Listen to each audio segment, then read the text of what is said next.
39 दिन बाद 23 मार्च को हमने एलोवेरा का पार्ट 1 बनाया था और आज है मई की 2 तारीख। 39 दिन बीत गए, अभी तक इनकी सही ग्रोथ शुरू नहीं हो पाई।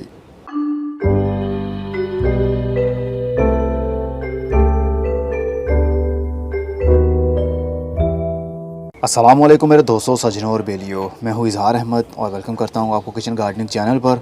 और उम्मीद भी रखता हूँ कि आप सब लोग खैरियत से होंगे, फिटफाट होंगे, अच्छे से कामों में खूब अच्छे से बिजी होंगे। एलोवेरा की ग्रोथ जब एक मरतबा शुरू हो जाए तो फिर वो थमती नहीं, लेकिन पहली बार जब हम उसको रीपोर्ट करते हैं या फिर पौधों को शिफ्ट करते हैं या पौधों को काट कर हम लगाते हैं तो कुछ टाइम लगता है, कुछ महीने लगते हैं उसकी नई ग्रोथ शुरू होने में। तो जैसे ही नई ग्रोथ शुरू हो जाए तो फिर वो थमने का नाम ही नहीं लेती। अभी इस एरिया में काफ़ी धूप है, चलिए इसको शेडी एरिया में लेकर चलता हूँ।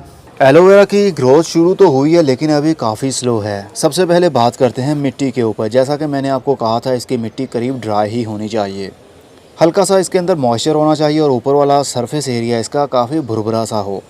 मतलब इसकी हर 2 से 3 दिन के बाद आप गोडी करते रहें ताकि एरेशन सिस्टम अच्छा बना रहे, मिट्टी के ऊपर फंगस भी ना आए और पानी ज़्यादा देर के लिए मिट्टी के अंदर जमा ना हो।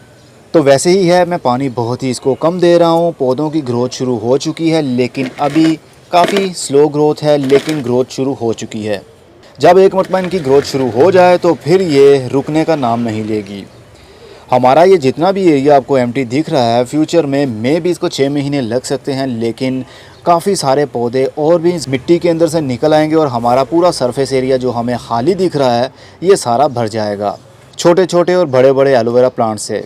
हमने 5 पौधे ही इसके अंदर लगाए थे और एक पौधा ऐसा था जिसके साथ कोई रूट नहीं थी, बल्कि उसको काट कर हमने लगाया था क्योंकि वो काफ़ी लंबा हो चुका था, उसकी जड़ें गिर रही थी।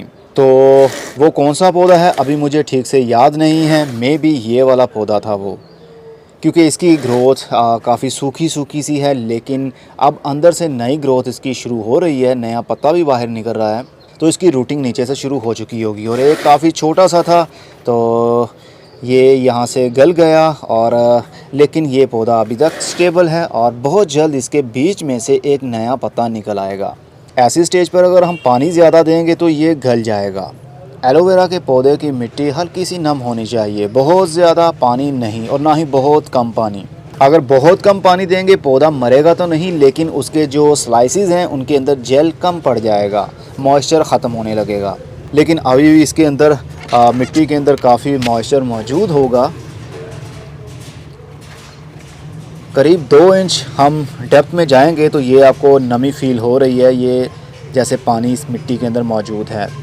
इसीलिए कहता हूँ ऊपर वाला सरफेस एरिया भुरभुरा होना चाहिए ताकि एरेशन सिस्टम, ऑक्सीजन मिलती रहे मिट्टी को भी, फंगस भी एक्टिव नहीं होगा और ना ही कोई कीड़े और ना ही चूंटियाँ आएंगी मिट्टी के अंदर अपना घर बनाने।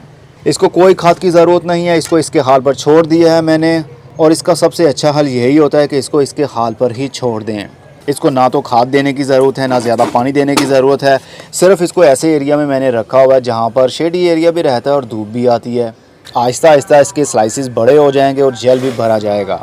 आपके पौधे की ग्रोथ कैसी चल रही है वो भी कमेंट बॉक्स में ज़रूर बताइएगा। इससे पहला पार्ट देखने के लिए वीडियो के ऊपर लिंक आ रहा है, इसके ऊपर क्लिक करेंगे तो पहला पार्ट आप देख लेंगे। पहला पार्ट देखने के बाद में ये वाला देखेंगे तो आपको वो भी पता चल जाएगा जिसके साथ कोई रूट नहीं थी, वो कौन सा पौधा है इनमें से। लेकिन सभी की ग्रोथ शुरू हो चुकी है। ऐसी स्टेज के ऊपर आपने बहुत ही कम पानी देना है पौधे को, जबकि उसकी पौधे के साथ कोई रूट ना हो। अब तो खैर रूट्स डेवलप हो रही होगी क्योंकि 39 दिन बीत चुके हैं और इसके अंदर ज़्यादा मिट्टी भी नहीं है। मिट्टी भी ये हाफ टब से भी कम होगी मिट्टी इसकी, लेकिन कोई बात नहीं, मैं मिट्टी और ऐड नहीं करूँगा। मैं इसी मिट्टी के अंदर आपको इतनी ग्रोथ इसकी बढ़ा कर दिखाऊँगा कि आप मानेंगे नहीं। उसको थोड़ा टाइम लग सकता है, लेकिन एक मरतबा इनकी ग्रोथ शुरू हो गई तो फिर थमेगी नहीं। अब मैं चलता हूँ, खुदा हाफिज़, good bye, see you and tata, और अपना बहुत सा ख्याल रखिएगा।